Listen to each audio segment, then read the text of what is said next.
Hello, beloved viewers. Welcome back to Faithful Diary, your home for insightful truths and life-changing revelations. I want to take a moment to say a huge thank you for your overwhelming support and encouragement. Your love keeps us going, and we are so grateful to have you on this incredible journey with us. Today's video is one you don't want to miss, because it could change your life forever. This is how to identify the person bewitching you.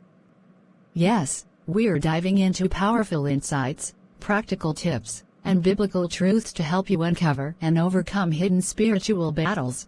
Stay tuned as we unravel the signs to identify the person bewitching you and equip you with the tools to walk in freedom and victory. Let's get started.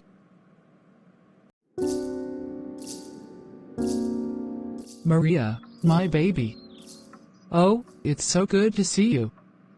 You didn't tell me you were coming today. I wanted to surprise you, Mama. I've missed you so much. And I've missed you more, my darling. Look at you, still glowing. How's work? I hope they're not stressing my princess too much. Work is great, Mama. Everything is falling into place. That's my girl. Always making me proud. And who is this fine young man? Mama, meet David. He's my fiancé. Your fiancé? Yes, Mama. He's an engineer and owns a construction firm. He wanted to meet you because, well, we're planning to settle down very soon. Ah. Maria, this is wonderful news. Welcome, my son. Welcome. Thank you, Ma. It's an honor to finally meet you. The honor is mine. Please, make yourself comfortable. Maria, you should have told me you were bringing someone. I would have prepared properly. Mama, it's not that serious. Please, don't stress yourself. What do you mean?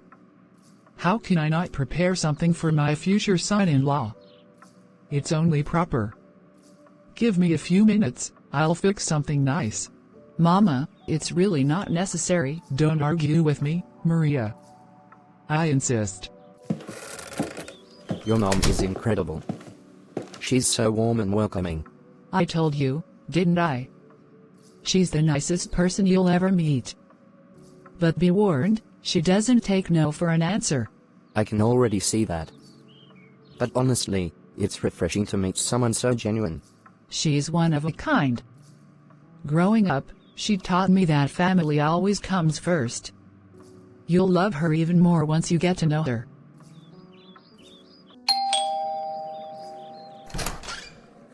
Mom Agnes. This one you're here at my place this evening, I hope all is well? Or are you back from the market already? Yes, I just got back. But I said to myself, let me stop by your place. You know we can't be neighbors and not greet each other. That's true. Oh. It's good to check on one another. Come and sit down now. Ah, no need to sit, I won't stay long. I actually wanted to ask, did I see Maria this morning? It's like she came back home. Ah, yes, oh. My daughter paid me a surprise visit. Hey. How is she now? How's her work? She's doing very well, by God's grace. But she's already gone back. Ah, so quick. She couldn't even wait to greet me. Has she forgotten her neighbors now that she's all grown? You know, when she was small, we were very close. Oh. Don't mind her, Mom Agnes. You know how these children of nowadays are, always busy. But don't worry, she'll be back soon, and you'll see her then. I thought as much. Yes, but how about the young man who came with her? The one with the big SUV parked right here? How is he? Is he our son-in-law to be? Ah, Mom Agnes, you guessed right. That's my future son-in-law. He's a very good man, an engineer, and he even owns his own construction company. Ah, I knew it. I said to myself, these two look perfect together. Wonderful match. Mommy Maria, God is really blessing you. Oh, God is faithful. I was really hoping to meet them. That's why I came as soon as I got back. But I guess I was late. Anyway, when they come next time, you must let me know, okay? Don't worry, Mama Agnes. I'll make sure you meet them. Good. Thank you, my sister. All right, I'll be on my way now. All right, Mama Agnes. Safe journey back home. 1. Unusual curiosity about your personal life.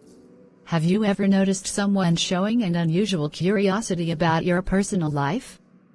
Asking detailed questions about your finances, relationships, or future plans, questions that seem excessive or out of place. That kind of curiosity might seem harmless at first, but let me tell you, it can sometimes be a red flag. Especially when it's paired with other suspicious behaviors. Exactly. Micah 7:5 warns us, do not trust a neighbor. Put no confidence in a friend. Even with the woman who lies in your embrace, guard the words of your lips. This verse emphasizes a key principle: not everyone around you should have access to your innermost thoughts or plans. It's wisdom to keep your private life guarded. By doing so, you protect yourself from both spiritual and physical harm. Some people might seem interested in your life, but their intentions could be far from innocent. Absolutely. And let's not forget, sometimes these individuals mask their intentions with flattery or excessive friendliness. They seem to celebrate you, but underneath, they're gathering tools to use against you. Which brings us to Mama Agnes. Notice how she insisted on knowing every detail about Maria and her fiancé? Was it genuine interest, or something more? That's the question. And here's the key takeaway: not everyone needs to know everything about you. Even neighbors, friends, or family members. Guard your plans, especially your blessings, until the right time. Remember, discernment is a spiritual tool. Be cautious about who you trust with your successes, your plans, and even your struggles. Some people don't need a reason to envy you, they just do. So let's see what Mama Agnes does with the information she's gathered. Will her intentions be revealed? Stay tuned. Great one, I have come to seek your help. I don't want to hear the sound of celebration in that compound, only sorrow and pain. Elena's daughter, Maria.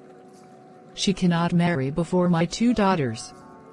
A rich man, at that. It is an insult to me, great one. Put asunder between Maria and her fiancé. Bring separation and discord into their lives. Let their love crumble like dust in the wind. Woman, as you have spoken, so shall it be. The spirits have heard you. Go now, and watch as your desires unfold. Thank you, great one. You have done me a great service. Leave now. The spirits will do the rest. Maria. What? What am I doing here? You want to marry before my daughters? A rich man, no less? I'll resist you with everything I have. Leave me alone. What have I done to you? The sound of celebration will never be heard in your compound unless all my daughters are married first. Mark my words, Maria. Your joy will turn to sorrow. Please, leave me alone.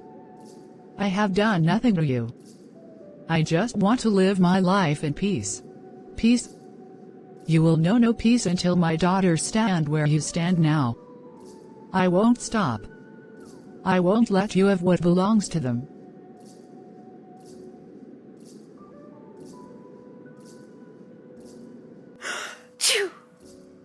God, what is happening to me? Second sign, persistent bad dreams involving the same person.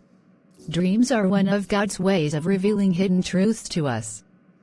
They serve as spiritual messages, sometimes providing insight into events we cannot perceive in the physical realm. According to Job 33:14-16, for God speaketh once, Yea twice, yet man perceiveth it not. In a dream, in a vision of the night, when deep sleep falleth upon men, in slumberings upon the bed, then he openeth the ears of men, and sealeth their instruction. When you experience persistent bad dreams involving a specific person, dreams where they attack you, monitor you, or cause harm, it may be a significant clue. Repeated dreams like this are often God's way of trying to get your attention, urging you to examine the situation carefully. But let me be very clear, while such dreams should not be ignored, they should also not be rushed into without discernment. The enemy, who thrives on confusion and conflict, often manipulates dreams to sow discord. One of their tricks is to use the face of someone you love or trust to create division and suspicion. This tactic has destroyed families, friendships, and even communities. Here's what you should do if you have such dreams. 1. Pray before you sleep. Before going to bed, cover your dreams with prayer. Ask God to shield your mind and spirit so that the enemy cannot infiltrate your dreams. Declare that only messages from God will come to you during your rest. 2. Discernment through prayer. When you have troubling dreams, don't jump to conclusions. Take time to pray about it. Ask God for clarity and wisdom to discern whether the dream is a genuine warning or a manipulation from the enemy. 3. Don't act in haste. If the dream portrays a loved one or a trusted person in a negative light, resist the urge to confront them immediately. The devil's intention might be to create strife and break your bond. Instead, bring the matter to God in prayer. Ask Him to reveal the real source of the attack. 4. Seek revelation. God will always guide those who sincerely seek Him. Pray that He exposes the true face behind the attack. If it is the devil using someone else's face, he will reveal it to you. And if it is truly the person, he will confirm it without confusion. Yes. Dreams are not to be taken lightly. They are a spiritual language, and we must handle them with wisdom and prayer. Ignoring persistent dreams could mean overlooking a warning. Acting hastily could mean falling into the enemy's trap. That's why it is crucial to pray, ask for clarity, and trust God to lead you to the truth. So, don't let fear or suspicion take over. Instead, let prayer be your guide. This is not just about identifying the person working against you. It's about ensuring you are not deceived into fighting the wrong battles. Remember, we are not ignorant of the devices of the enemy. Pray for wisdom, and you will always be a step ahead. Maria. Is that really you? Mama Agnes, good afternoon. Good afternoon, my dear.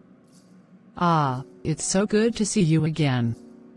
I had told your mother to let me know when you were around so I could come and greet you properly. Thank you, Mama. I'm only here for a short visit. You're really doing so well for yourself, eh? Look at how glowing you are. I thank God, Mama. How are your daughters? Ah, they're fine. Oh. Just there, trying to find their own paths in life. Speaking of that, your mom told me you came home with your fiancé the other time. How is he? He's fine, Mama. Ah, Maria, is it true what I heard? That you two are no longer together? Did he really break up with you? Yes, Mama. Oh no, Maria. These young men of nowadays, eh? They are something else. Going around playing with young ladies' emotions as if it's a game. It's so unfair. Please, my dear, take heart. You're a strong girl, and God will surely give you someone better. Don't let this weigh you down too much, okay? Thank you, Mama Agnes. I appreciate your concern. Ah, it's nothing, my dear. I'll stop by your mom's place when I get back from the market. But take care of yourself, eh? You deserve happiness. Thank you. This is strange. Really strange. How did she know?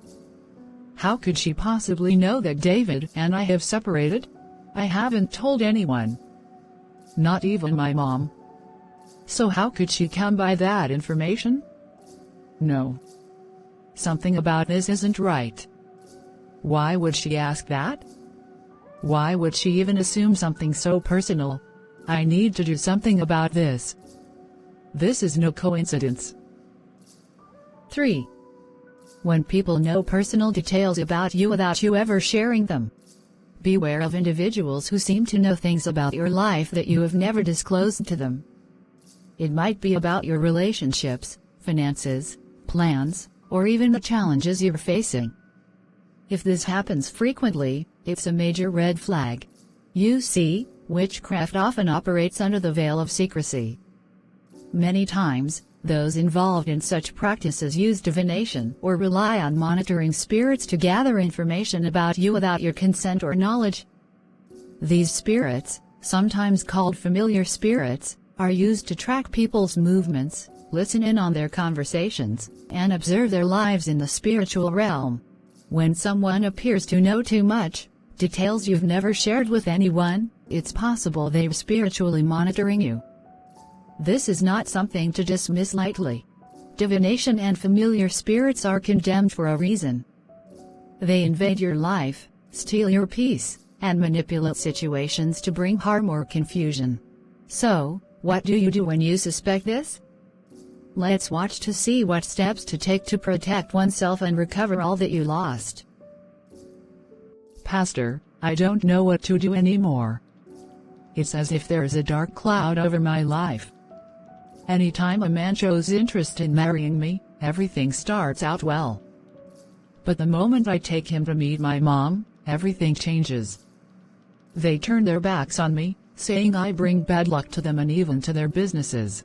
This has happened 5 times now, 5. And every time it happens, I have the same dream. I see someone pursuing me, and they keep saying, "The sound of celebration will not be heard in your compound." Pastor, I don't know what to do. Please help me. Maria, what you're describing is not a coincidence. It's the manifestation of spiritual oppression. You are dealing with forces of darkness that have been assigned to monitor and hinder your progress. These people or spirits have been set against your destiny, and they are working to ensure that you don't experience joy or fulfillment. Pastor, do you really think I've been bewitched? Yes, Maria. Witchcraft often works through monitoring spirits, operating in secrecy to gather information and block blessings. Those dreams you've been having, they're not ordinary dreams. They're revelations, warnings from God to show you what's happening in the spirit realm. Ephesians 6:12 reminds us, we wrestle not against flesh and blood, but against principalities, powers, and rulers of the darkness of this world. You are in a spiritual battle, and here's what you must do. First, create distance between yourself and anyone who shows unusual curiosity about your personal life, people who ask too many questions without valid reasons. These individuals may be spiritually monitoring you. Limit your interactions with them. But Pastor, some of these people are family or close friends. Even more reason to be cautious, Maria. The Bible says in Matthew 10:36, a man's enemies will be the members of his own household. You must guard your plans and your victories closely. Second, engage in warfare prayers. Begin to pray fervently against any witchcraft activities in and around your life. Remember, prayer is our weapon of warfare. Without prayer, the enemy remains hidden and comfortable. Let me remind you of Acts 28:3. When Apostle Paul gathered sticks for the fire, the poisonous viper remained hidden until the heat of the fire exposed it. That's how many of our spiritual enemies operate. They stay hidden, resisting our progress, until the heat of our prayer forces them into the open. Unless we pray, Maria, we cannot conquer. I've never thought of it this way, Pastor. I thought it was just bad luck. Maria, there is no such thing as bad luck in the spiritual realm, only battles we are yet to win. Now, let me pray with you. And as I do, I encourage you to go back and pray like never before. Pray until the heavens respond. After Maria's encounter with her pastor, she embarked on a 5-day prayer and fasting. God intervened, breaking every chain of witchcraft. Maria and David reconciled and celebrated a joyful wedding, bringing the sound of celebration to her family at last. Meanwhile, Mom Agnes fell gravely ill and was rushed to the hospital, her malicious plans exposed. Who is he that saith, and it cometh to pass, when the Lord commandeth him not? Lamentations 3:37. Prayer changes destinies. To God be the glory. And that's it for today's video on how to identify the person bewitching you. Remember, spiritual battles are real, but with prayer, discernment, and God's guidance, victory is guaranteed. If you found this video insightful, don't keep it to yourself, share it with someone who might need it. And before you go, hit that subscribe button and turn on notifications so you don't miss more life-changing content here on Faithful Diary. Stay prayerful, stay vigilant, and as always, walk in the light of God's truth. See you in the next video.